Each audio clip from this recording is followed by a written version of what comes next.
Hello， 大家好，我係阿 Tom。歡迎收睇今期嘅節目。今日咧，我哋嚟到中山南頭海雅繽紛城喎。海雅繽紛城嘅話咧，係目前中山最大嘅一個商業綜合體嚟嘅，而且咧等待咗好多年，今日咧終於開幕啦，同大家正式見面。現場嘅話咧係非常多人，非常熱鬧嘅，亦都好激動啊！因為今日又有得行商場啦，又可以見到明星啦。聽講今晚有邊個啊？于文文啦，大家有冇聽過佢主題曲啊？其實我都唔係，我都好少聽嘅，但係咧，但係我聽講就好出名咯。係啦，我都識唱翻兩句嘅。我平時都係聽白話啊，咁比較多啲咯。除咗于文文之外咧，仲有英皇嘅好多藝人啦，佢今晚咧都會來現場嘅。我知關智斌。係啦，仲有泳兒，關智斌係啦，都係啲比較出名嘅一啲港星啦。可以想像到今晚呢度附近嘅交通咧可能會崩潰㗎啦，非常會就可能會大塞車咁樣咯。提早買定高鐵票㗎。係咯，要㗎啦。咁唔塞車啊嘛。係啦，你之前有冇嚟過呢度㗎？有係咪？係啊，不過我今日咧都早你1個鐘嚟呢度，係逛咗一圈嘅，陣間都會帶翻觀眾朋友入去逛翻一圈嘅。入邊好多嘅一啲商店啦、商業啦都開咗，包括大疆無人機啊等等呢啲咁嘅。我剛剛都轉咗一圈，轉咗彎嘅，係啊。OK。個業態都比較豐富啦，依家係啊。係咯，我11月份嘅話咧係嚟過一次嘅，嗰陣時咧佢呢個商場啊、電影院啊，又咪入邊嘅嗰啲商鋪咧，佢未正式開業嘅。咁今日可能嘅話咧就會開得比較多啦。等陣會帶大家會行翻一圈，感受下而家嘅一個最新情況嘅，同埋會介紹翻隔離嘅一啲公園嘅一個最新在售情況啦。等陣都會帶大家去睇翻嘅。咁而家開幕儀式嘅話咧就準備開始㗎啦喎！我哋參加完呢個開幕儀式之後咧，我就同阿湯啦帶大家一齊喺入邊行翻一圈俾大家感受下嘅。OK。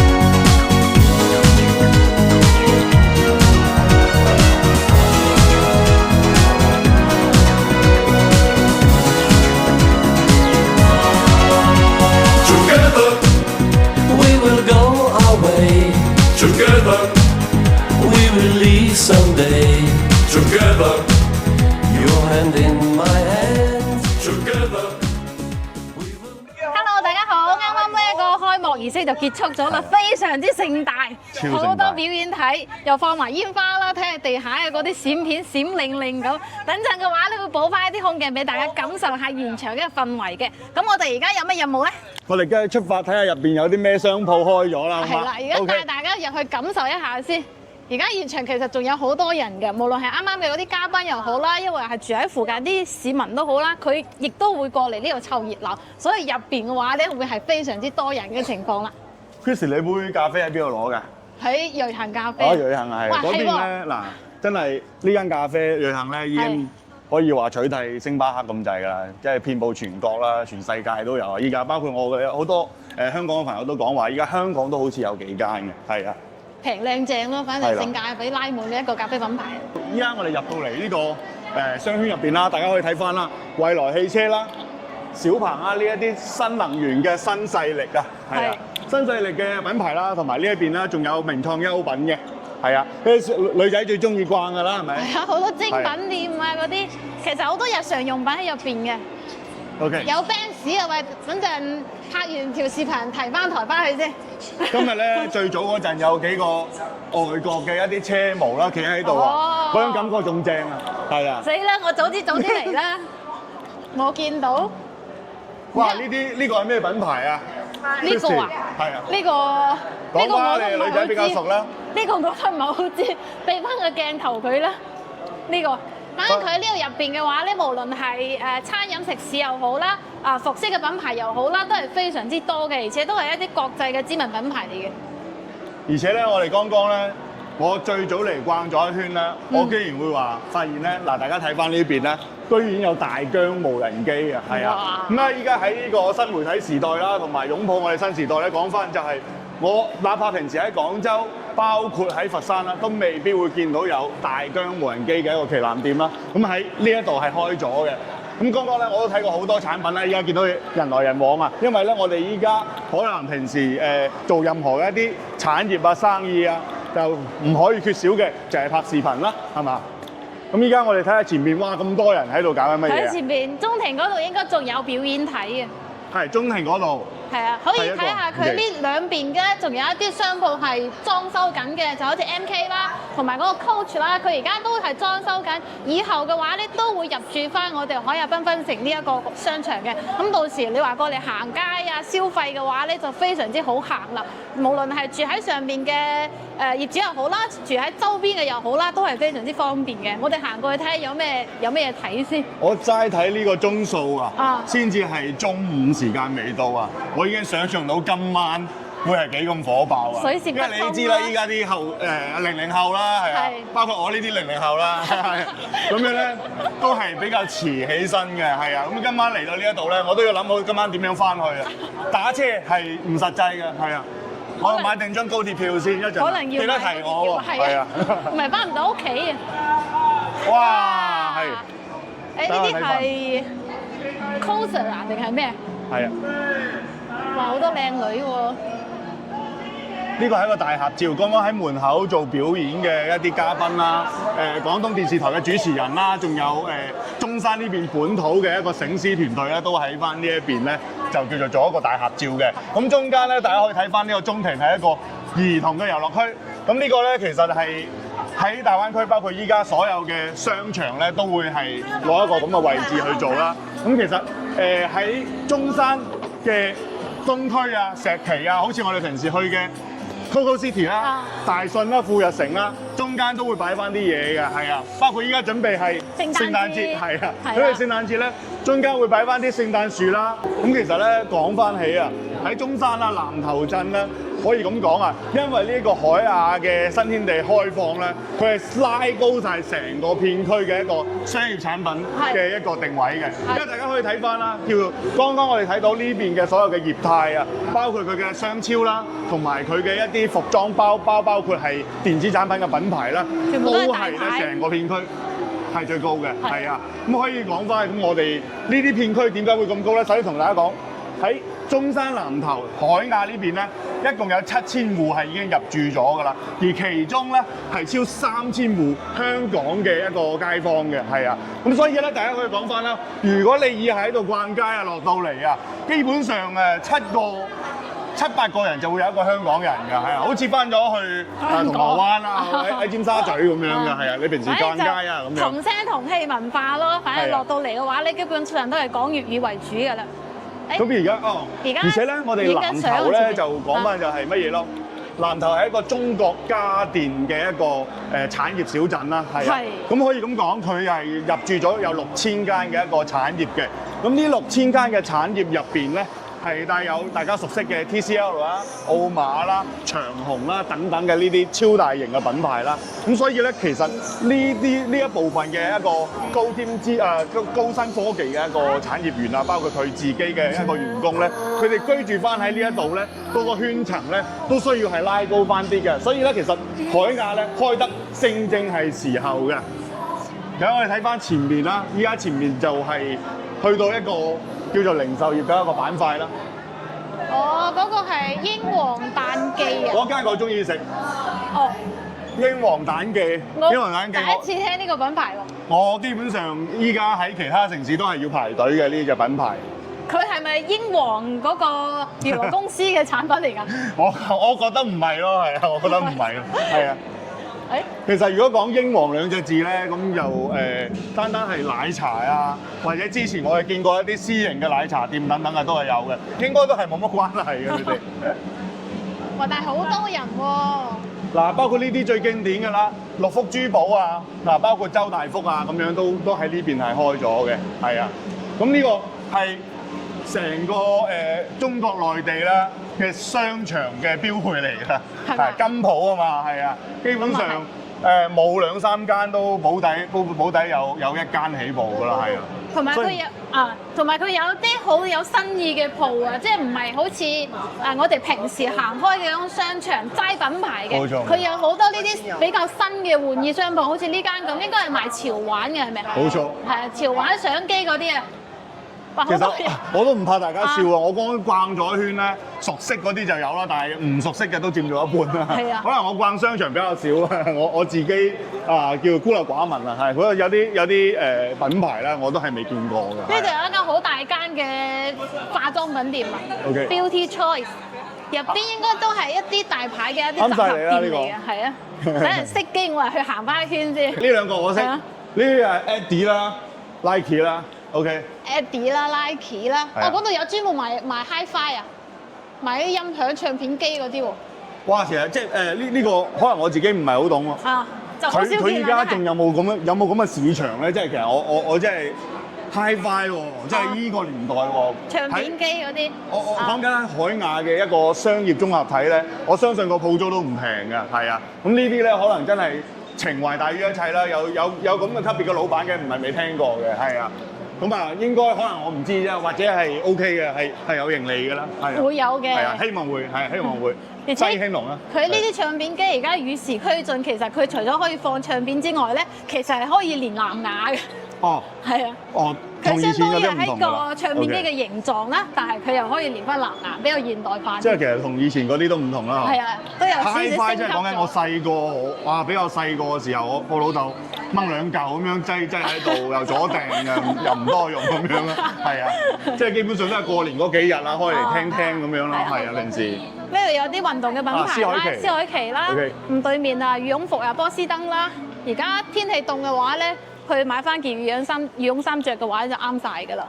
佢咧聽講今日咧就好多折扣咯，折像是話有打翻個3、4折啊，幾件啊咁樣。好多門口都見到有整個派出嚟打個7折、8折啊，仲有禮送啊咁樣嘅。要下星期凍㗎啦。係啦。係啊，要買衫㗎啦，買翻啲外套啊嗰啲啦，係啊。你啱啱係咪提前嚟咗呢度呢個商場？係啊，我剛講話我提前1個鐘咁嚟咗呢度啦，咁其實我剛都係逛到呢度啫。都係逛到呢度咧，但係呢度開始走出嚟係未逛嘅。OK， 咁而家行下咧，就嚟到呢個導覽圖啦。呢個商場一共係有5層嘅，咁地下停車場嘅話咧係一共有2層，3層停車場喎。所以如果你平時揸車過嚟嘅話咧，停車都係非常之方便嘅啫。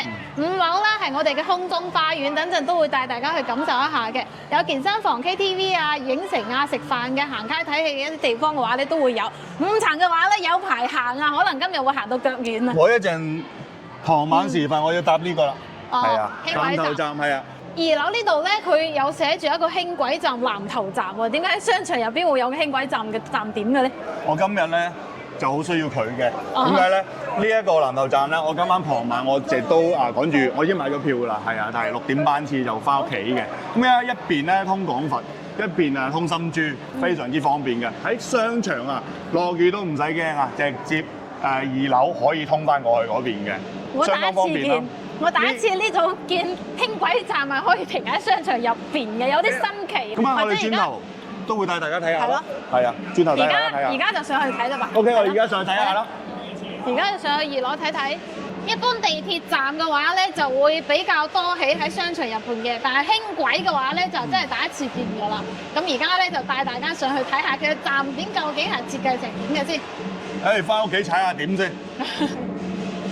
唔可以俾老細拆到，成日掛住落班。一收工一熄機就即刻衝過嚟搭車。整支表演啊！呢個咧，所有嘅商圈開業嘅儀式嚟㗎。巡場啊，每一間咧都大吉大利啦，生意興隆咁樣嘅意思啊，摸下獅頭咁樣。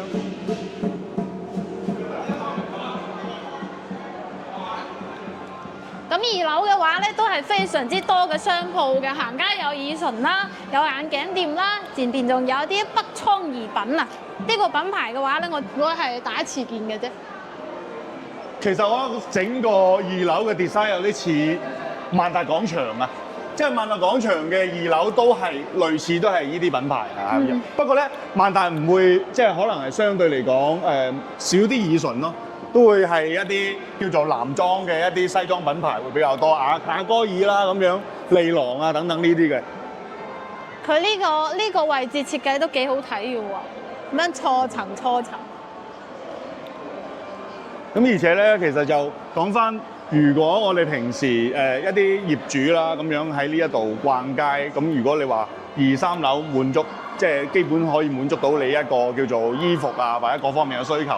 但係咧可以睇翻呢度上邊啦，夜晚咧都好多嘢玩嘅喎，蘭桂坊啊，係啊，因為呢個係中山版蘭桂坊啦。咁我係未感受過嘅，係啊。咁具體話依家佢夜晚佢嗰個酒水啊、消費啊，包括各方面係點嘅咧？我哋揾一期或者今晚就帶大家去睇睇啦，好嘛？係啊。咁你唔翻屋企啦？唔緊要㗎，有叫做有2杯嗲下嘅話係咪啊？夜啲翻去咯，係啊，夜啲翻去。先咯。唔緊要啊，下次我預好個時間親自過嚟呢度體驗下，因為咧中山版嘅蘭桂坊同埋香港嘅蘭桂坊我都未體驗過，我先體驗中山版㗎。全部體驗一次。OK。香港又去，呢度南頭你又去。下邊係有邊個啊？下邊好墟冚喎，喺度搞緊乜嘢？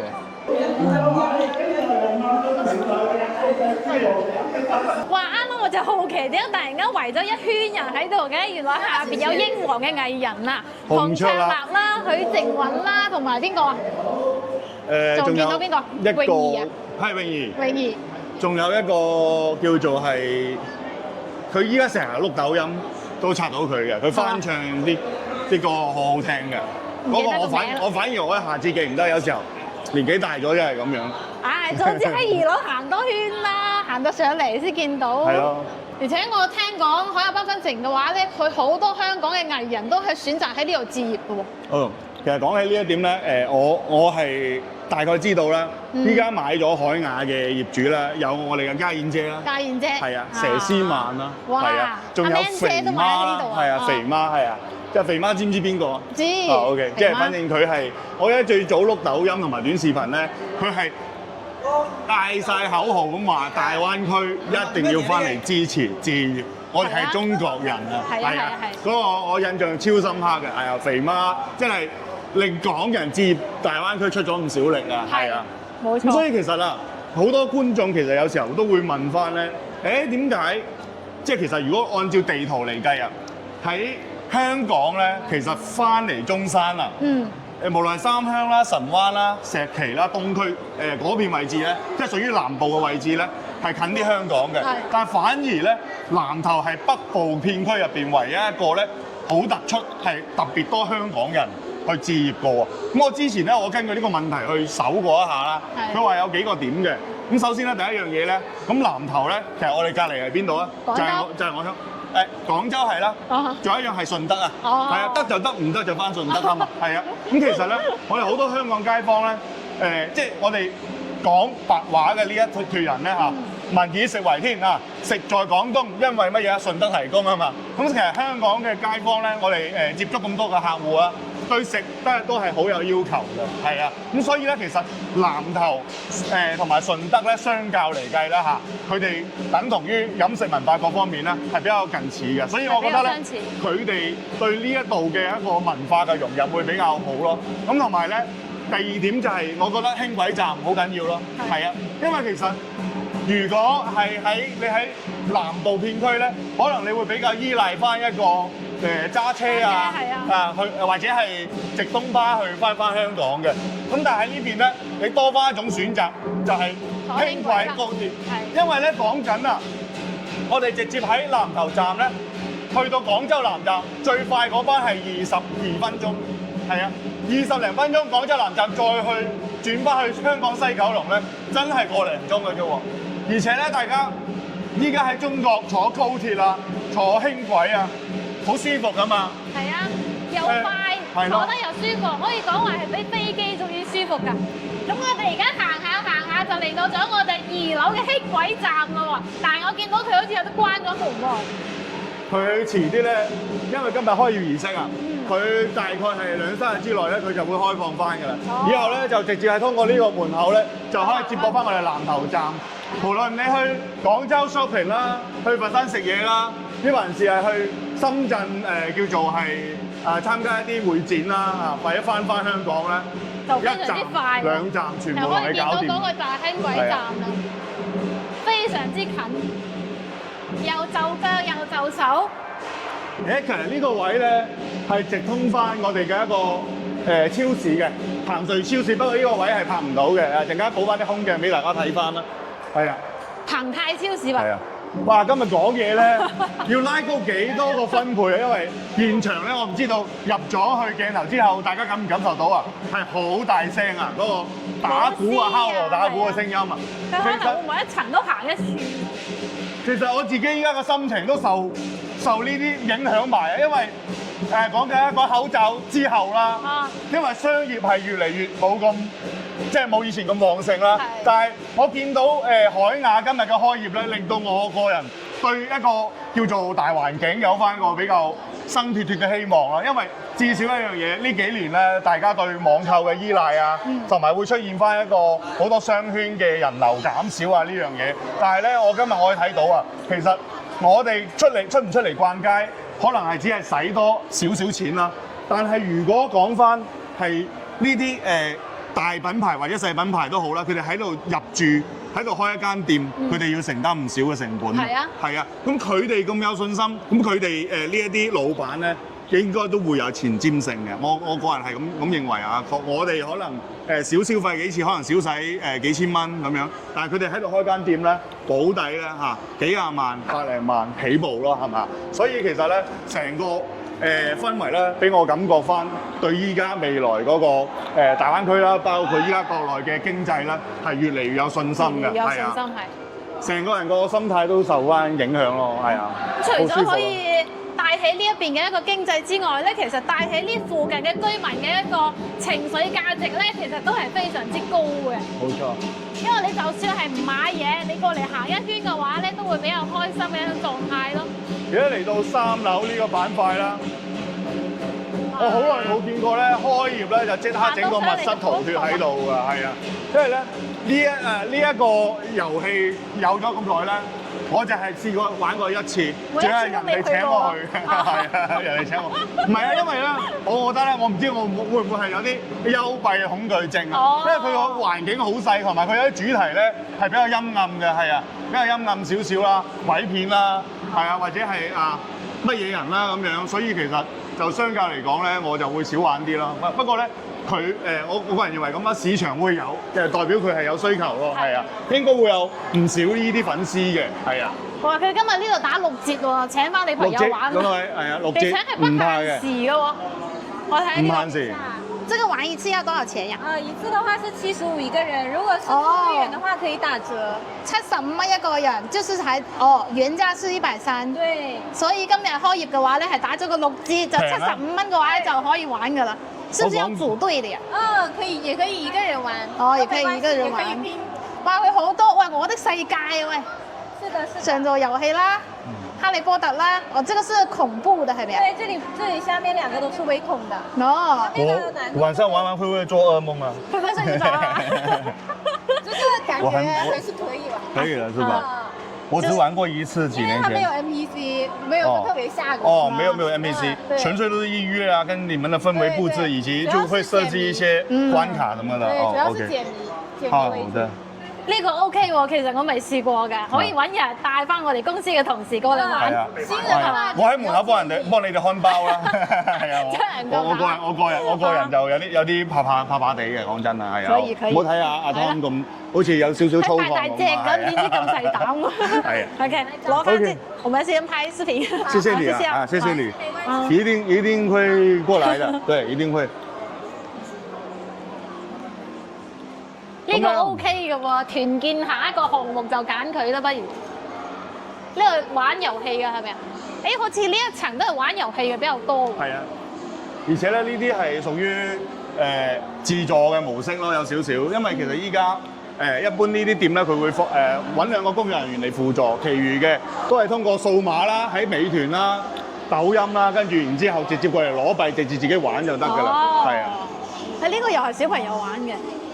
呢個區域我熟啦，因為點解咧？因為我個女咧依家4歲啊嘛，咁樣佢4歲之前咧，每一個廣場嘅呢一啲地方都使過唔少錢嘅，係啊。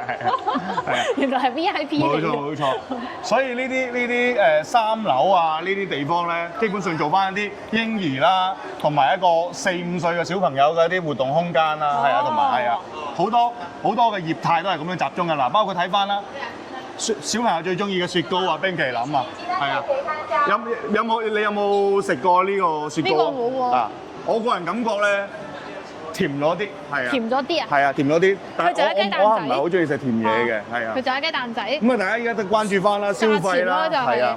其實唔平唔貴嘅，15蚊。如果對於我哋好多香港街坊嚟講，好似我哋平時我同我啲香港嘅一啲客戶業主一逛啊，逛親商場咧就係買嘅。點解啊？因為睇乜都平。講真嘅，呢個係即係有句説話乜嘢啊？港紙揾翻嚟咧當美金使嘅，係啊。呢個絕對唔係講咩大話，呢個業態就係咁，係啊。因為依家我哋嘅哪怕咁靚嘅商場嘅消費啦，大家睇上去都係好吸引嘅個價格，係啊。哇！嗱，哇！你唔好睇阿 Tom 個身高唔高啊。以前咧係啊，得唔好話以前啦，依家都有成日打咁嘅籃球咧，我係好似超中意嘅。咁如果咧一個咁樣嘅一個室內籃球場啦，我喺成個珠三角咧，我應該係我目前我現實中未見過一個咁大嘅咯。咁而且咧，佢嗰個成個設計都係一個標準籃球啊，國際標準嘅。咁而且又落翻一個網啊呢啲網面位置啦，咁亦都方便翻我哋觀看啦。啲波唔會飛翻出嚟喺呢個位啊！我第一次見室內會整翻一個籃球場喺度。呢個好，呢個真係好，係啊！運動量足夠啦。中意。呢度有成個嗰個品牌嘅一個招商廣告喺呢度喎。可以見到嘅非常之多品牌，反正各種各樣咧。我真係想知呢個籃球場收唔收費喎？係啊，肯定要收費嘅。哦，咁啊係嘅，係啊。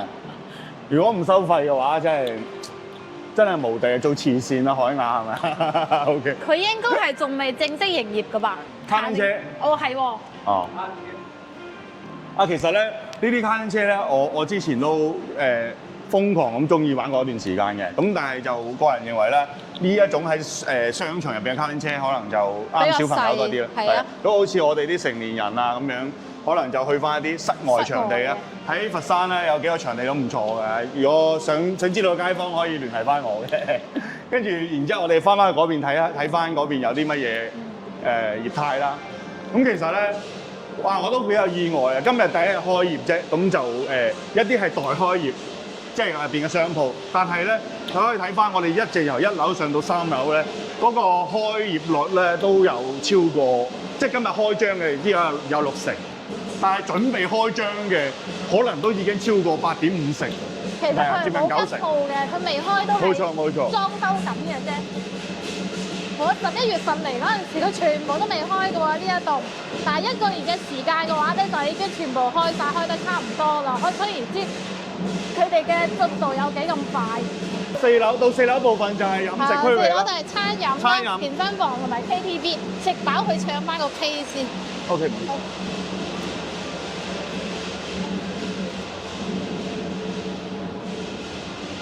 其實咧，依家我哋未睇過佢嘅餐飲區域咧，我覺得好似開箱咁嘅。我記得咧，曾經有某個廣場咧，佢嘅頂層嘅嗰個飲食啊。全部都係我唔中意嘅，佢就令到我叫做基本上，因為有時候我哋去團建啊，各方面啊，都會選擇翻廣場啦。一個係停車位方便啦，同埋佢哋嘅味道係比較大眾化嘅，係啊，因為佢哋嘅連鎖店咧都係經過咗千千萬萬嘅一個味蕾嘅一個考核啦，係啊。咁你包括嚟到珠三角啊等等呢啲，嗱，依家睇翻啦。重慶火鍋呢個好多啦，火鍋啦，嗱，韓菜就少嘅，依家好少見嘅。講真嘅，韓菜少，嗰邊咧有探魚啦，呢個係邊個食都會覺得好食嘅，係啊，呢邊有探魚，咁而呢邊咧就係一個牛扒啊乜嘢呢啲我都暫時未見過啦。咁呢間食杭州菜嘅，呢個幾好食嘅。我深圳嘅朋友請過我食過。好精緻，好好食，係精緻好食，係啊！咁多位街坊，如果中意想試下杭州菜，又唔得閒去杭州嘅，嚟呢邊試下先啦，係啊！到時候嚟中山食中午食杭州菜，夜晚同你食石岐乳鴿啦，係啊！雲貴川酸湯啊，火苗火鍋，呢一個咧，我上個星期唔係10日前我就去喺貴陽翻嚟嘅。佢嗰邊最出名嘅就係呢啲酸湯系列啦。咁呢度咧就開翻間啦，得閒試下正唔正宗咯嚇。而家好興嘅喎，食呢啲菌菇類嘅火鍋。同埋包括我依家接觸得香港街坊多咗之後咧，我以前有個刻板印象，我覺得香港人應該會比內地人更加，即係我哋內地嘅廣東嘅呢團人咧更加食唔到辣嘅。但係原來唔係嘅。唔係㗎，係啊！我哋即係我哋接觸到一啲香港嘅街坊啦，佢哋會主動去同我講翻，我想食辣嘢啊，邊度啲火鍋好食啊咁樣啊。所以其實咧點講好咧？其實生活喺大灣區幾幸福㗎，你乜嘢嘅菜系都會放得喺度啊，係啊，而且係一啲比較適中嘅一個味覺，佢會適配翻我哋當地人嘅口味嘅，係啊，係啊。而家係咪飯點嘅時候㗎啦？其實依家拍下片，佢睇翻12點半啦。12點喎，飯點嘅時候啦，所以可以見到一啲餐飲店嘅話咧，幾乎都係排隊嘅一個狀態嚟嘅，就好多人啦。再加埋今日有折扣打，所以好多人過嚟呢邊消費啊、食飯啊之類嘅。咁呢度食嘅種類嘅話咧係非常之多嘅，四川嘅、韓國嘅、牛排嘅同埋雲貴川嘅一啲話咧，全部都有。你如果話平時懶得煮飯嘅話咧，你落嚟行翻圈咧，就肯定可以揾到你想食嘅嘢㗎啦。5樓嘅話咧係空中花園嚟㗎，咁我哋食嘅話咧就唔睇住啦，因為已經好肚餓啦。再睇落去嘅話咧，我可能求其揾一間我就坐低食飯㗎啦。我哋而家去5樓睇下佢嗰個空中花園先。5樓空中花園嘅電梯冇開放今日。哦，係喎。目前未開放，我哋就步行上去咯。運動下咯。係啊。你今日做嘅有氧嘅夠多。做下有氧先咯。係啊。其實我好好奇啊，佢話5樓定係4樓係有健身房嘅，但係個健身房暫時係未見到嘅。KTV 就見到。係啊 ，KTV 見到啦，嗰邊有 KTV。係啊。係啊，嗰度下邊就係 KTV。健身房應該喺另外一邊。我大膽做個猜測啦，因為喺大灣區咧，依家有啲商場咧個樓頂係做健身房嘅，係啊，會唔會係咧？咁我都想睇下嘅。如果佢樓頂做到健身房嘅話咧，佢係完全係可以做埋室內啊、恆溫泳池啊呢啲嘢嘅，係啊，包括Coco City 就係咁嘅設計。咁不過咧講真啦嚇，如果可能係因為佢新啦，咁新佢佔盡咗優勢，佢就成個感官係比我剛剛所講 Coco City 要好啦，一上到嚟呢度係啊，而且會大啲，好開揚咯。係咯。包括大家可以睇翻啦，呢度就係甲級嘅寫字樓啊，係啊。雙子塔兩邊嘅，咁我哋嘅業主啦，早期嘅呢個係我哋嘅一個住宅區啦，係啊，同埋公寓區啦，喺翻呢一邊嘅，咁大家可以睇翻。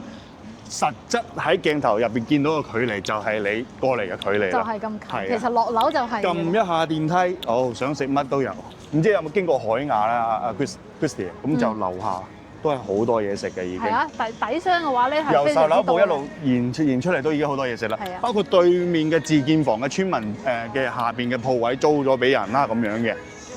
呢度我哋入到一個星空露營地喎，唔一樣嘅感覺咯喎，有呢一個可以係下一次團建嘅一個目的地喎。佢呢個係露營為主嘅，應該係坐下飲下檸檬茶、食下燒烤嗰啲。係啊，係啊，檸檬茶、燒烤場。如果想要同老細講要快啦，因為快凍啦，凍嘅話我唔理啦。凍嘅話冇咁舒服啊。不過凍嘅話，其實可以坐呢啲帳篷入邊嘅。係，佢別有一番風味，別有一番風味，確實係。佢而且咧，如果到冬天嗰陣咧，一般依家嘅露營嘅地方，包括室外嘅地方咧，會擺一個超大嘅暖爐咯。哦，係。包括依家嘅一啲7 Cup 啊、Camille 啊呢啲咁嘅酒吧嗰啲清吧啦，咁樣都會有啊，都會有翻個火爐，因為佢係室外區域啊嘛。哇！總結嚟講咧，嚟到呢個天台，哇！我意想不到，我剛以為係健身房咯，原來係一個露營地，係啊。呢度好啱啲年輕人。即係我哋呢種夜晚收工過嚟飲杯檸檬茶、打下機、傾下偈、講下八卦咁呢啲地方嘅話咧，就係最適合㗎啦。日仲有啤酒添，嗒翻2杯飲得煩惱。真係拉高翻一個，其實係年輕人嘅一個聚集咯。因為其實我之前咧識一啲南頭嘅本地嘅一啲年輕人啦，佢哋講翻咧話如果我哋去玩咧，佢哋一係咧就過啲去佛山，因為漁人碼頭好近啊嘛，順德。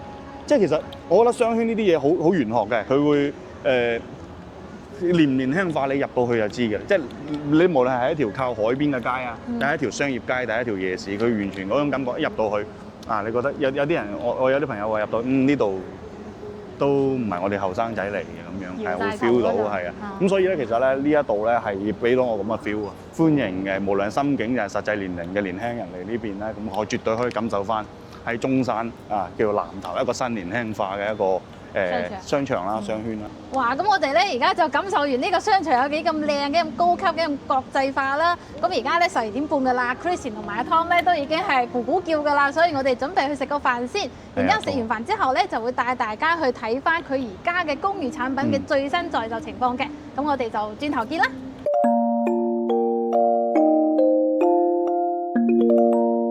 Hello， 大家好，我係 Christian。Hello， 大家好，我係阿 Tom。咁我哋咧啱啱就已經食完飯啦，喺我哋商場嗰邊行到翻我哋公寓產品呢一個位置啦喎。咁呢一個公寓嘅產品名嘅話咧，佢係叫做海雅繽紛里嘅，距離我哋嘅商場位置咧非常之近，平時步行過去咧就5分鐘之內咧就肯定可以去到噶啦。所以你平時落樓行街睇嚟食飯嘅話咧，亦都係非常之方便嘅。咁而家我哋咧就係喺公寓嘅一個樓下啦，我哋首先嚟感受下佢呢一個內部係點樣嘅先？首先佢就非常之大，然之後佢樓間距咧係好長嘅，可以睇到而家佢一共呢度係有幾多棟？呢度咧，如果園區呢邊啊，成個公寓片區啊，即係公寓嘅片區咧，一共有10棟嘅。咁我而家身處嘅呢個園區咧，就一共有6棟，1至6棟啦。咁跟住之後係嗰個商場旁邊咧，就係8、9、10棟3棟嘅。咁如果咧內園咧呢度咧，大家可以睇翻啦，咁就會相對會比較清靜啲，同埋舒適啲咯。咁但係如果咧你想話叫做靠近翻啲商圈啊，或者係我哋嘅南頭站啊咁樣咧，就係買翻8、9、10棟嗰邊咯。嗰度咧真係撳一撳電梯咧，樓下嘅門口出去就食飯睇戲就 OK 㗎啦。而且有輕軌站。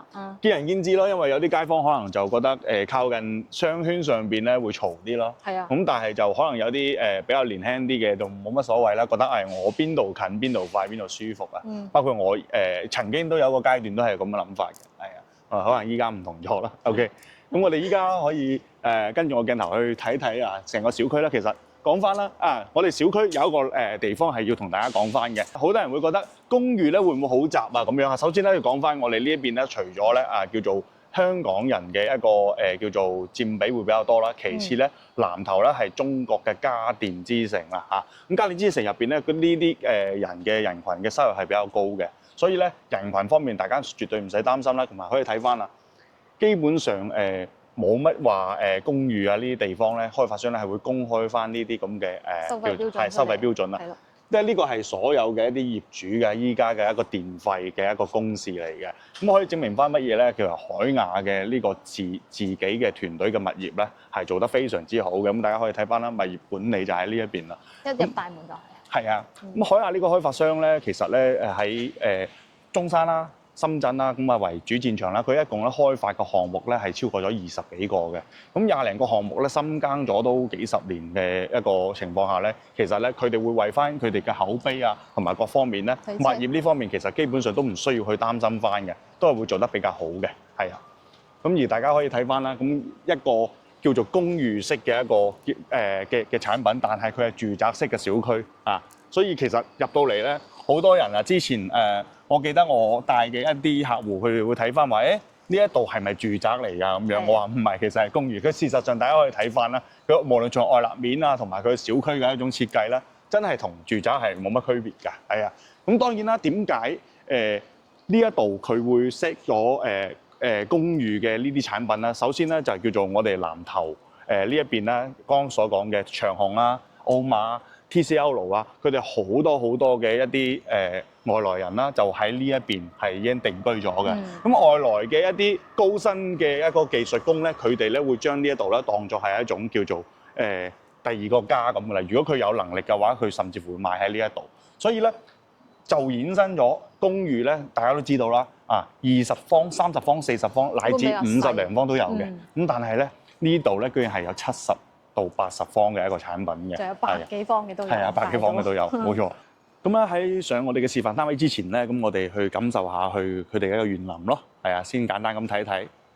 咁因為咧叫做一個公寓式嘅一個產品，再加住宅式嘅園林，其實咧我係好願意去俾我哋街坊去睇翻嘅，因為咧雖然啊南頭嘅海雅呢一邊啦，就叫做公寓產品係有唔少人嚟投資，包括近期咧嘅台灣客戶啦，就係都比較多嘅。其實叫做之前就係話呢個係南頭嘅港人大盤，咁依家咧好有機會可能會發展為一個台灣人嘅一個投資大盤嘅。咁咧講翻咧我哋香港嘅街坊好可能會住，咁可能台灣嘅街坊咧，相對首先佢哋對大灣區冇咁熟啦，其次嘅包括佢哋如果係居住屬性嘅話咧，佢哋係要近機場嘅。咁好明顯咧，就南頭呢度近翻嘅機場嗰個板塊咧，就可能會相對翻中山嘅石岐啊、東區啊、馬鞍島啊嗰邊會比較弱啲咯。係啊，咁但係咧呢邊嘅優勢又講翻就係佢嗰個租賃市場啦，因為呢一段時間包括一啲台灣客戶認可呢度咧，對於佢哋嚟講一出租係個回報率都係比較高嘅。咁講緊一間幾十萬咁每個月收翻1600到2000啊，咁睇下面積大細啦。係啊。咁其實呢個回報率係超過4.6%以上嘅，咁都呢個係非常之可觀啦，係啊。咁大家可以睇翻啦，嗱呢個園林咧，我哋依家其實步行咗都有一段時間嘅，都仲未行完嘅，係啊。咁其實好似平時啦，有啲街坊啊，有時候唔想走咁遠係嘛，即係叫做唔係公寓，我撳咗電梯一落嚟就係商場啦。我有時候想兜兩圈啊，係啊，休閒下咁樣，係啊，就更加多嘅選擇啦。園林翻到嚟咧，有種感覺就係一入屋企嘅呢個門口就好似翻到屋企咁樣啦，就唔需要入到屋企嗰度門啦。因為公寓嘅產品咧好多啊，包括我依家啊，我自己佛山，咁我喺中山我都要租公寓啊。咁基本上你唔入到去你嗰度門咧，咁樣其實佢係冇自己屋企居住嗰種小區 feel 嘅，但係呢度完全係有嘅咯，係啊。咁大家咧可以感受翻啦。咁呢一個園林嘅一啲樹葉啦，同埋包括佢嘅一個叫做乾淨程度咧，都會睇得出佢嗰個啲品種都係種得比較多嘅，啲桂花樹啦，同埋呢啲花。呢啲花嘅話，佢嘅名我唔係好識啊，但係佢而家係會出啲粉紅色嘅花出嚟嘅喎。啊，就係呢個，其實睇起身有啲似櫻花嘅感覺，就比較靚啦。同埋佢啲草坪圍護嘅話咧，其實都幾好嘅。主要係因為而家係秋冬季節嘅話咧，佢上邊都係有少少黃啦。但係如果到翻季節嗰陣時，佢生翻出嚟咧，其實平時落嚟行街、落嚟散步嗰陣時咧，個身心比較舒暢嘅感覺嚟嘅。就好似啱啱都見到好多街坊拖住小朋友啊、狗狗啊落嚟喺呢度散步咁樣，其實幾悠閒下，仲設置咗好多啲凳可以喺度坐下、唞下咁樣。誒，嗰度仲有一個水景喎。喺嗰度就中間咧設計翻一個水景嘅一個連廊啦，咁樣風雨長廊咁樣嘅。咁所以其實咧呢一度咁講啦，你話對於普通傳統嘅一個住宅嘅小區咧，佢一定係唔會話有一啲住宅咁整到咁靚咁豪華。咁但係對於一個公寓嚟講咧，其實佢已經係非常之用心，係非常之用心嘅一個小區嘅一個格局嚟㗎。咁包括咧，咁我哋叫做有冇留意到翻咧？其實剛剛我哋沿途啊，可以見到嗰啲 cam 頭啊。大概我數咗下，應該每隔25米到30米之間咧，就會有3到4個 cam 頭嘅。咁所以咧，呢啲 cam 頭咧，佢亦都係24小時物業管家去監管翻一個小區嘅一啲安全啦、治安嘅問題啦。咁包括嗱，大家都知道依家喺國內啦，喺大灣區嚟生活咧，外賣啦，係嘛，同埋啲啦，各種叫做快遞啦，係出名到喺國外啊，去刷 TikTok 啊，各方面個話一啲外國人話我離唔開中國啦，點解？因為太便利啦。咁但係便利之中咧，大家我相信即係話所有嘢都係雙刃劍啊，係嘛？即係有好有唔好，或者叫做係，但係你要確保翻一樣嘢就係，如果有好多外來唔同嘅人員啦入嚟，咁要確保翻個安全啦，係就好靠物業啦，係啊，同埋呢啲 cam 頭咁樣嘅，係啦。咁大家可以睇翻啦，呢個位咧，除咗係一個亭之外咧，佢仲係一個地下停車場嚟嘅喎。咁公寓嘅車位同埋住宅嘅車位都係分開嘅，係。咁講翻啦，就叫做呢度嘅地下停車位嘅一個配比啊，6000個車位。咁但係公寓咧就得個4600，應該係51戶，係啊，係唔知係31定51，係啊。OK， 所以咧個車位配比咧係1:1.23左右嘅，係啊。所以其實非常之充足啦，咁叫做包括翻我哋平時大家可以睇翻啦。嗱，呢個門口咧就係我哋剛剛所講啦，從呢個門口直接出去咧就可以連翻我哋嘅商業街噶啦。咁啊，彭泰超市應該就係呢個位啊，我應該冇記錯。外邊依家嗰度擺緊嘅係李寧咯，係啊，李寧嗰個位置嘅。咁而我哋依一棟咧，即係叫做依一棟樓一直落嚟咧，就叫做係第一個園區啦。咁到時候我哋補翻一啲空鏡俾大家，俾大家睇翻8、9、10棟大概係一個咩位置，係啊，一個整個外景個外立面係點啦。咁呢一度我哋展示嘅成個區域咧，就係1到6棟，剛剛所講嘅係一共10棟產品嘅。咁我哋而家就上去樣板房嗰度睇翻嗰個實景係點樣嘅先。去5棟嗰度位置。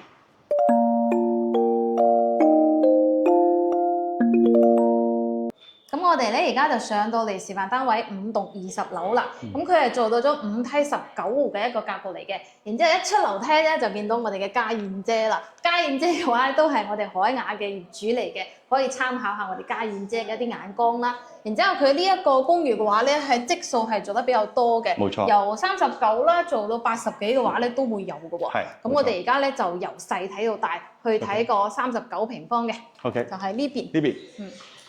今日都好多人過嚟拍片啦、睇樓啦，因為開業啊嘛，係啊。我哋都要排隊入去。OK。咁呢個咧就係39平方㗎啦，佢係做1房1廳1衛嘅一個設計啦。然之後呢個係示範單位，我哋入去睇睇先。呢邊睇翻啦。佢都係帶精裝修交付嘅，呢個門嘅話咧就係一個交標啦。然之後仲有一個智能密碼鎖、指紋拍卡啊，嗰個鎖匙啊，其實都可以嘅。然之後一入到嚟嘅右手邊啦，就係我哋嘅洗手間啦，感受下佢個大細先。乾濕分離做得都幾舒服嘅。係啊，全部呢啲都做晒。然之後呢個弧形一個門啦，然之後中間有個馬桶。佢個洗手盤嘅話咧係做個圓形嘅，然之後單獨突出嚟啦。我呢個洗手盤都足夠嘅，又唔大唔細咯，可以講話係。係啦，有啲香港 feel 嘅感覺，細細地，但又用得嗱。然之後呢邊咧就係廚房嘅位置啦，佢全部都整好晒嘅。呢啲話咧都係我哋嘅交標啦，3件套。然之後呢個咧佢係用嘅電磁爐嚟嘅，佢呢個位置係咪唔可以用明火嘅？係有啲戶型係可以做明火嘅。係咯。係呢邊係有。咁如果細積嘅話咧，係可以明火嘅。咁細積嘅話咧就係電磁爐嘅咯。係冇錯，都係電磁爐咯。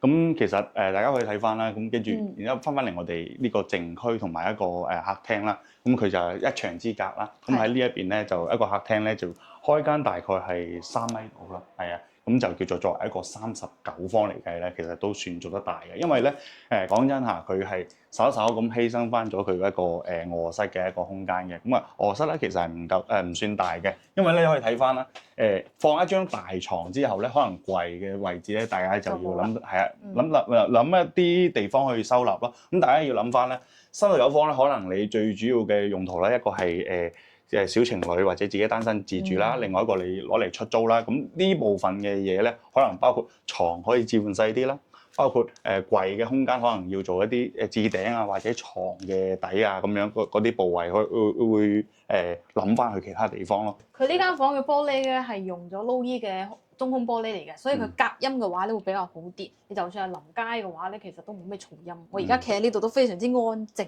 係啦。OK。跟住而翻去我哋呢度啦，就叫做都係一個小飯廳啦，飯廳嘅位置咁樣連結翻我哋嘅一個陽台。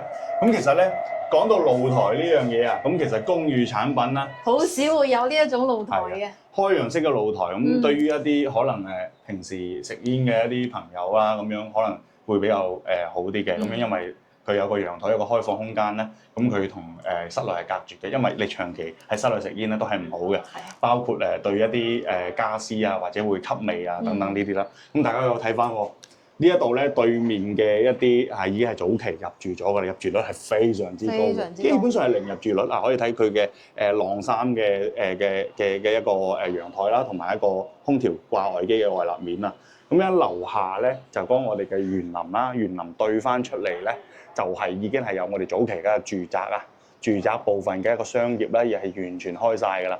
咁所以其實喺1至6棟呢部嘅業主咧，除咗我哋依家今日新開嘅商圈之外咧，樓下咧都有好多嘅生活嘅超市啦，包括一啲有得食嘅，係啊。日常嘅一啲生活需求嘅話咧，其實落樓就可以滿足到㗎啦。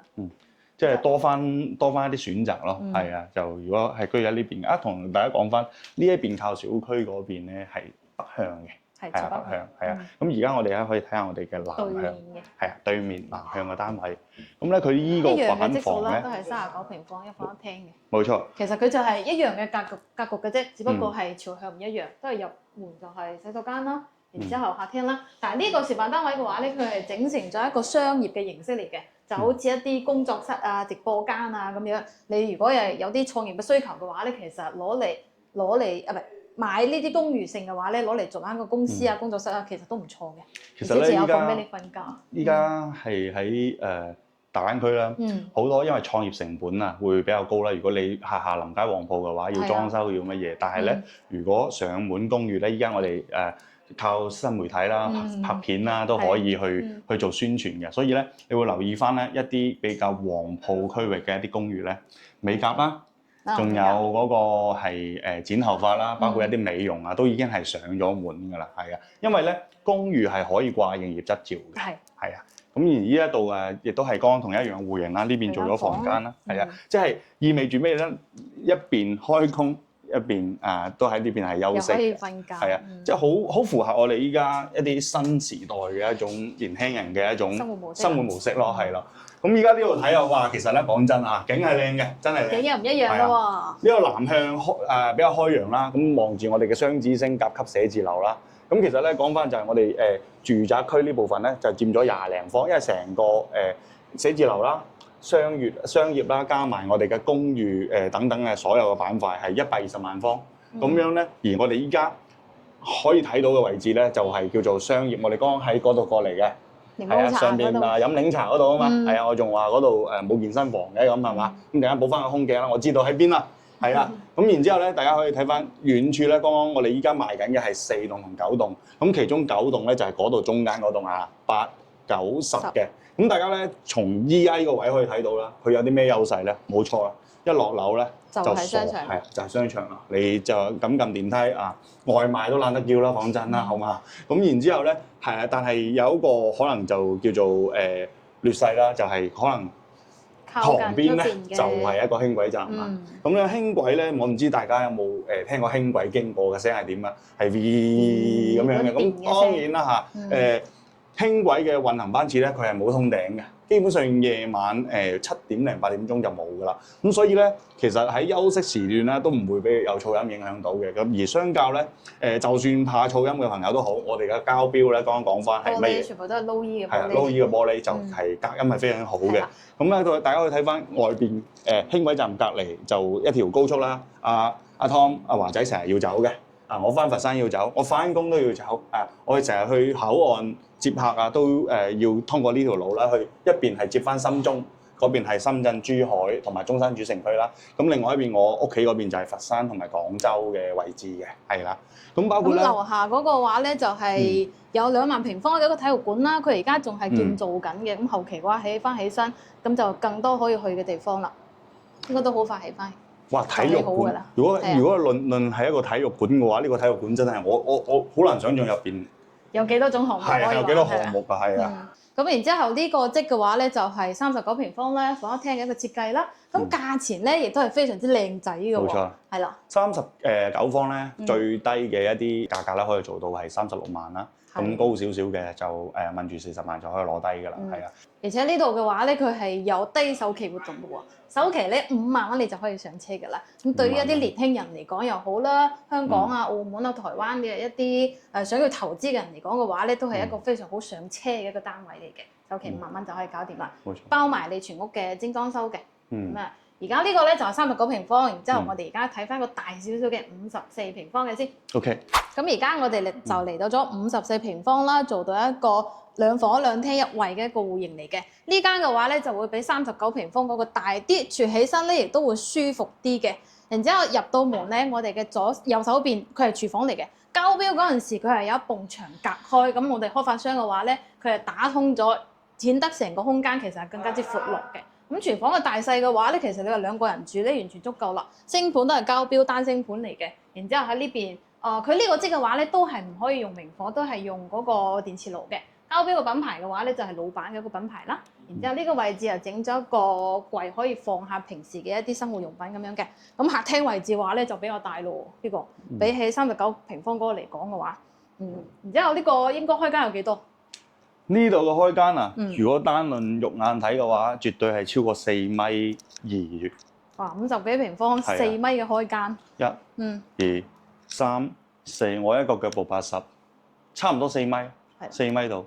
咁4米咁嘅開間講起真啦，佢我剛剛一直喺度睇呢個位咧，我喺度諗，如果我中意睇電視咁點咧？咁其實咧，我覺得係咁嘅。呢個位咧做幻燈片啦，跟住然之後係投影做翻個投影，呢個位係靚嘅，係因為咧我個人認為，如果我設計，我唔會擺呢兩張凳喺度咯，係一張大啲嘅沙發咁樣，整個幻燈片咁樣，基本上係可以睇翻一個即係熄咗燈啊睇電影嘅氛圍都幾好嘅。OK，佢呢個嘅樣板間佢係整成一間工作室嘅一個樣板間嚟嘅，所以佢就擺咗咁張凳喺度啦。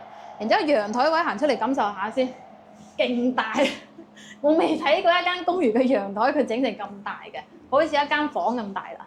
咁其實交標嗰陣時咧，佢中間係隔開咗有一個白玻璃隔開咗嘅，所以其實陽台位置咧，你都可以隔成一間房嚟用嘅。如果你話人多嘅話，人少嘅話咧，其實整翻一個咁大嘅陽台咧，其實都好舒服嘅。54方做2房喎，係咯，嗰位大佬，好少有。而且咧，我仲可以保證你有陽台，而且咧廚房包括衞生間，樣樣都唔會少嘅。咁而且咧可以睇翻啦，剛剛呢邊嘅景觀啦，都係講翻係南向啦，就冇乜遮擋咯，係啊。包括我哋買翻我哋嘅4棟嘅呢個產品，如果南向嘅呢一邊咧就係舒服嘅，我個人係比較中意嘅。咁而類比翻北向嗰邊咧，就望翻小區入邊啦，係啊。咁關於咧就叫做，如果正係中間嘅棟數咧，落樓咁入商業街咧，就要少少路程同步數咯。其實就喺外街行過去，其實都唔係話爭特別遠嘅啫。冇錯。不過有時候行起身都幾係嘢㗎，對於有啲人。仲有呢個位置，我一入嚟嘅咧就留意到啦。其實開發商咧可以將佢呢條柱都打咗佢嘅，所以睇起身嘅話咧會更加之好啲。係啊。但係關於一個造價嘅問題咧，所以佢就冇打啦。如果後期有需要嘅話咧，我哋業主可以自己改造翻一個你想要嘅效果。關於咧嗰個租金嘅一個問題啦，就叫做如果一房剛剛輸出嘅大概係同大家講翻係1,500啦。咁如果咧呢度做2房咧，其實咧租2000係冇乜問題嘅，係啊。咁你保底2000蚊，咁如依家呢隻54平方，咁係可以做到46萬到48萬之間嘅。咁呢個回報率都係超高嘅，係咁。係啊，你多翻一間房咁樣做翻個榻榻米，咁其實咧真係可以滿足到叫做係3口之家啦，係3口之家係可以作為一個過渡啦，係長住都冇問題嘅。咁啊，大家可以睇翻啦，咁佢一個房間嘅位置啦，佢呢度都係做咗辦公室嘅一種叫做設計啦。咁但係呢個房咧，肉眼見到啊，大概係有10個房應該問住嘅，係啊，9個方度啦，9個方到11個方之間，咁加埋飄窗呢啲位置咧，咁佢連住呢個窗做翻個床出嚟啦，呢邊咧入冚式都可以做埋，平時係做衣櫃咯，呢個係工作室嘅模式。如果住嘅模式咧，呢邊入邊做衣櫃啦，呢邊放床啦，咁其實呢邊咧仲有1.2米咁嘅空間可以走動嘅，係啊。舒服嘅。如果你擺1.5米床嘅話咧，其實完全可以3邊落床。咁睇翻衞生間啦。咁衞生間個位置3段式喎嗱，佢做得比較深咯呢個。係啊。係啦，咁就佢深度係可以嘅，但係闊度嘅話咧，可能就爭少少啦。反正都係做咗一個乾濕分離咯。然之後我發覺佢呢度嘅洗手盆都做得好別緻下嘅喎。係啊。佢下邊係冇儲物空間嘅，咁如果你話平時要放嘢咧，可能就只能交俾呢啲鏡櫃後邊啦，所以個鏡櫃會做得比較大啲。如果實在自己用得唔順咧，都要搏㗎啦。其實講真啦，因為呢啲洗手盆嘅實用嘅性咧，即係我個人感覺係啊，唔係好高嘅，係啊。咁呢個家具呢方面，到時候我哋可以私底下交流下啦，係啊。我都有啲唔錯嘅一啲產品推薦嘅。係啦，咁對面咧就係54平方嘅一個交標啦，我哋入嚟睇下佢嘅交標先。54平方2房1廳嘅2房2廳嘅一個設計，咁呢個入戶門嘅話咧都係防火門嚟嘅，全部都係交標，然之後有智能嘅密碼鎖啦。其實佢呢個交標嘅示範單位嘅話咧，佢好細心嘅喎，佢全部嘅一啲建造嘅工程啊、嗰啲順序啊，其實全部整晒出嚟，可以俾大家睇到。係乜嘢用料啦？包括佢嘅龍骨啊，包括係用啲咩鋼筋啊等等嘅。咁依家可以睇翻啦，嗱呢個平面牆啦，係啊，平面牆。佢一個有幾多個工序啊？呢啲全部可視化晒出嚟，就可以令到漆後，我哋業主比較放心。到1面漆2面漆啊，咁呢個係最終嘅結論嚟嘅，係啊。咁然之後咧呢邊咧就剛剛嗱呢個咧個設計呢個就係膠標嘅嗰個廚房位，佢有埲牆嘅，因為其實打通咗之後會更加開揚。嗰邊係唔好意思嚇，剛剛嗰邊係做咗一個開放式嘅，咁但係呢度咧就做翻一個我哋中國式嘅中式少少嘅廚房啊，爆炒型嘅廚房，就 L 型嘅廚房咯。但係佢升盤其呢個位置其實唔係好就手嘅咋，佢呢度突咗出嚟先。可能切菜嘅話咧，就係呢個位置會有啲細嘅。講真啊，54方你話個廚房功能性多就狡猾㗎啦，係啊，因為54方我哋一般肯定就偏向翻開發商佢會設計翻一個自住嘅陽台咧，佢會保證到陽台同埋房間同埋大廳嘅位置，乜嘢都有，其實係差唔多啦嚇。然之後呢個地板又係整晒啲順序出嚟嘅。我唔起屋，我唔知啦嚇，所以佢而家咁樣整晒出嚟嘅話咧，我就知道佢要進行啲咩流程、咩工序啦。客廳地磚工藝展示咁樣。然之後呢個就係陽台啦，啱啱喺嗰邊嘅示範單位佢唔係超大嘅，其實交標嗰陣時咧佢係咁樣嘅，中間有一層玻璃隔開，所以呢個位置咧係一間房仔嚟嘅。如果你有小朋友住嘅話咧，其實住翻喺呢度都 OK 嘅。你再整翻一個遮光簾，其實就唔會透光噶啦，而且佢都係用嘅low E嘅玻璃啦，又唔會話覺得嘈咁樣。然之後陽台就喺隔離啦，喺佢陽台嘅大細咧都係同嗰邊嘅一樣嘅。喺度晾衫啊，整翻張凳喺度嘆下茶啊，同兩公婆傾下偈啊，咁樣其實都幾舒服下嘅。舒服。如果生活啲嘅模式咧，就唔放台啦，就放洗衣機啦。係呢個位置咧係放洗衣機嘅，整翻個家政台咁，啲大眼仔可以放呢度，咁上邊就晾衫噶啦。冇錯。景觀嘅話都係望翻小區嘅外圍咯。係啊，其實咧就呢一邊北向咧就冇乜景觀㗎啦，係啊，樓望樓咯，咁但係樓距唔算闊嘅。係啊，咁但係你話隱私咧咁樣，嗰邊肯定會好啲嘅，因為呢一邊咧我肉眼都可以睇到好清晰，係啊，佢哋呢邊係啊，我仲見到對面點解陽台個位置放咗一個浴缸嘅。哦，你視力都幾好啊 ，OK。比較特別喎，佢竟然喺陽台放呢個浴缸，不過佢可能唔用嘅。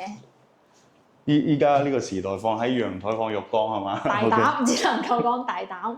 OK，咁呢個咧就係54平方做2房2廳嘅一個戶型啦。咁價錢方面嘅話咧，而家係有特價單位嘅。係特價單位54方，剛剛講翻就係46萬啦，46萬嘅總價。咁如果你話要一啲單邊位啊，或者叫好啲嘅樓層，都係去到48萬左右嘅。咁樣咧講翻就叫，如果你話自住嘅一家3口啊、小3口啊，其實咧呢個戶型係 OK 嘅。因為係啦，因為預算講真啦，你54方你可以做到2房，真係叫做同樣嘅戶型。但係講真，因為睇翻呢個房，剛剛我喺嗰邊咧，我認為係好細嘅。但係其實剛剛我入到嚟呢一邊咧，即係呢隻戶型嘅呢間房咧都唔細喎。其實你話呢一度擺張床叫做係一個成人，只要佢唔係話超高嗰種啊，超過1.8米以上啊嗰啲，其實你話住都係舒服嘅，係啊。都會相對舒適啦，係唔舒服一定唔至於嘅，係。係啦。咁依家我哋去翻我哋下一隻戶型，就係77。如果仲想要大啲嘅話咧，仲有嘅喎。而家去睇睇77平方個戶型係點嘅。嗱，而家咧我哋就嚟到咗77平方嘅一個戶型啦。佢係做到咗2房2廳2衛嘅一個設計嚟嘅。然之後入嚟睇睇先。OK。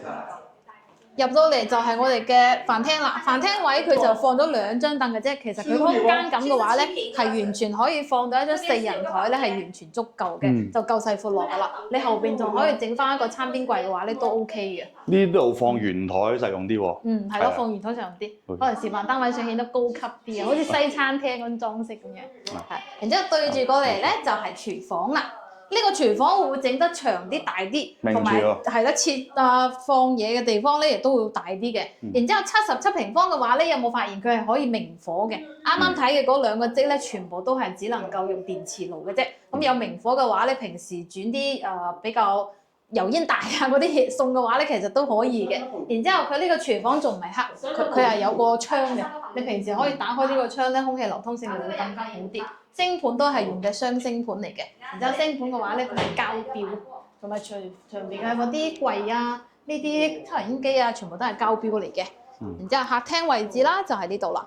客廳位置3.2咯，3.2嘅一個開間。係啊，3.2開間，擺完梳化，擺張台都唔顯逼仄。呢邊咧就整翻電視機。依家基本上電視機都唔放台面，全部掛牆咯，係啊，掛埋牆都靚啊！而家基本上我要睇電視嘅需求都可以滿足翻咯。咁而翻去我哋陽台咧，有一個超大嘅長廊陽台。好長啊！佢呢個陽台其實就係好似主陽台同埋生活露台融入為一齊嘅一個陽台，所以呢個位置嘅話咧，佢係有放呢啲插座啊、水龍頭啊呢啲嘅話，全部同你 set 好晒嘅。你到時就喺呢個區域洗衫㗎啦。呢邊係生活區咯，咁呢邊做翻景觀區咯。嗱，呢邊晾衫洗衣機喺呢一邊嘅，咁呢度完全唔妨礙放兩張凳種兩盆花咁樣啦，係啊。總嘅嚟講，呢邊就朝翻南向啦，都係剛剛叫做呢邊嘅戶型，就係睇翻我哋嘅景觀啦。景觀啊，寫字樓啊，樓下就係我哋嘅商圈，係啊。咁翻嚟呢邊咧，咁其實咧叫做餐廳同埋我哋嘅一個客廳嘅融合咧，就已經睇完啦。我哋去睇下個靜區啦，係啊，整體空間感都係夠嘅。洗手間嘅話咧，呢個就係我哋嘅洗手間啦。佢係四四方方咁樣嘅，入去感受下佢嘅大細先。佢做得比較長咯，嗱呢個位隻手嘅話咧，可以半身直嘅，都係有做乾濕分離。但係佢馬桶位置可能會有少少細，我覺得。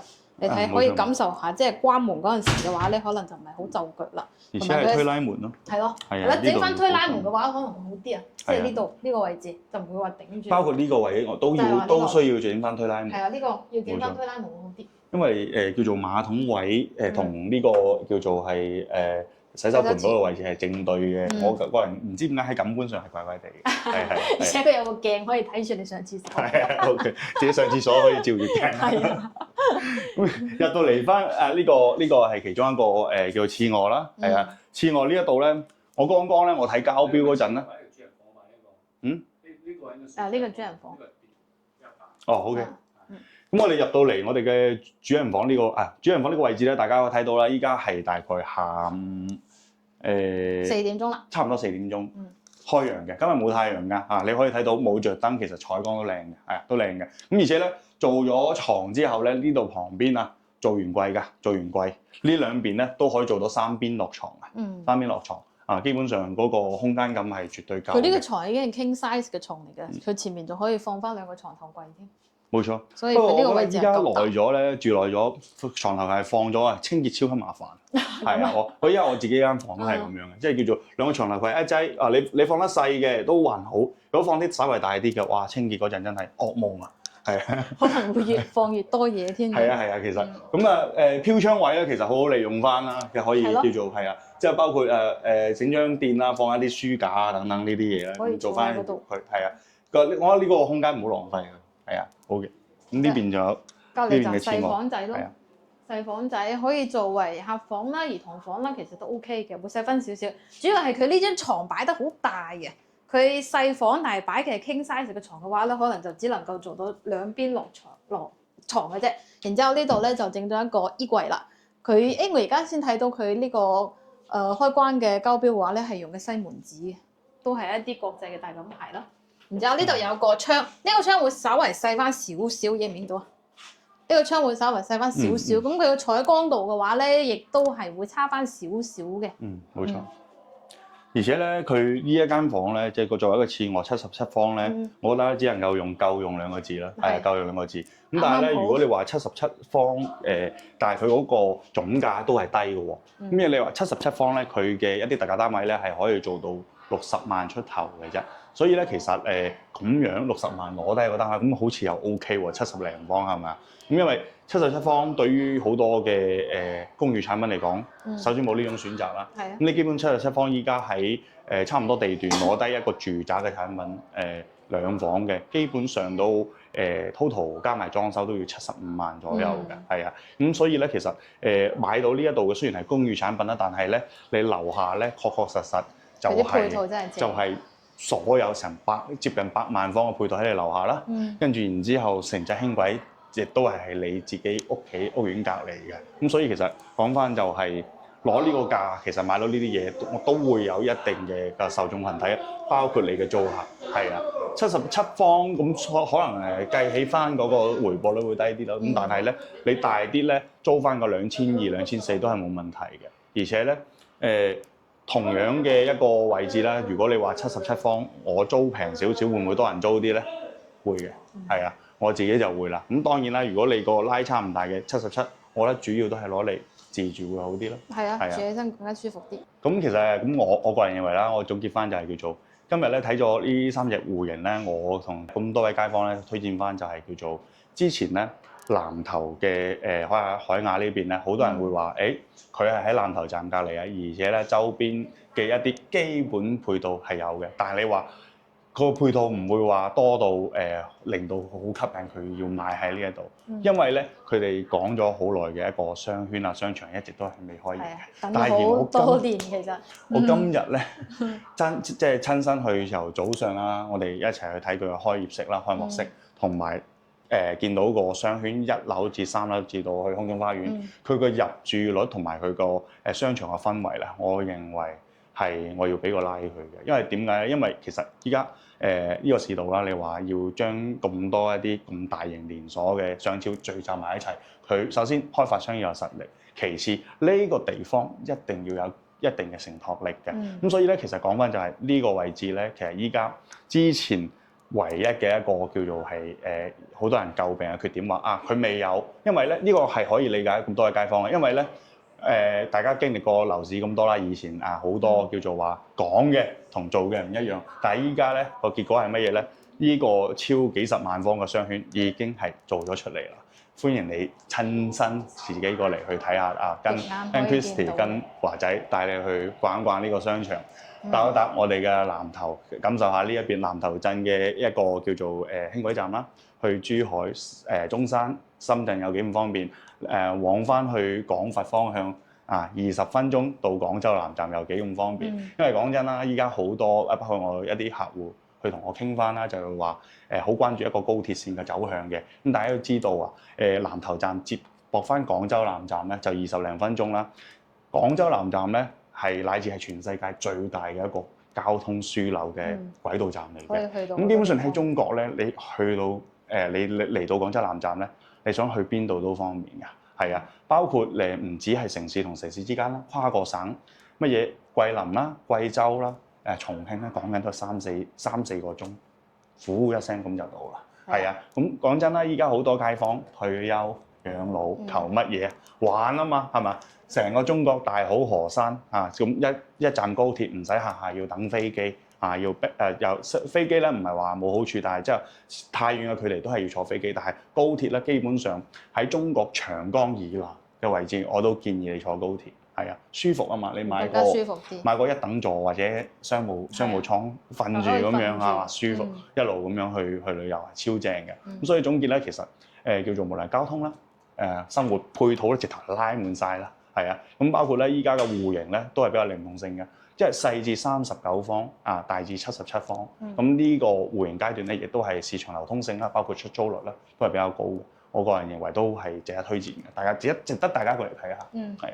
OK。咁今日嘅話咧，節目內容就到呢度㗎啦。如果你覺得呢條片覺得 OK 嘅，對你有幫助嘅，可以俾翻個 like 我哋啦。如果你想過嚟睇翻實體樓嘅話咧，可以掃描上方嘅 QR code 聯繫翻我哋，帶你過嚟體驗一下嘅。如果你想關注更多嘅中山房產資訊咧，亦都可以關注翻我哋嘅頻道。咁今日咧就到呢度咯喎，我哋下期再見啦。我係 Christy， 我係阿 Tom，拜拜。拜拜。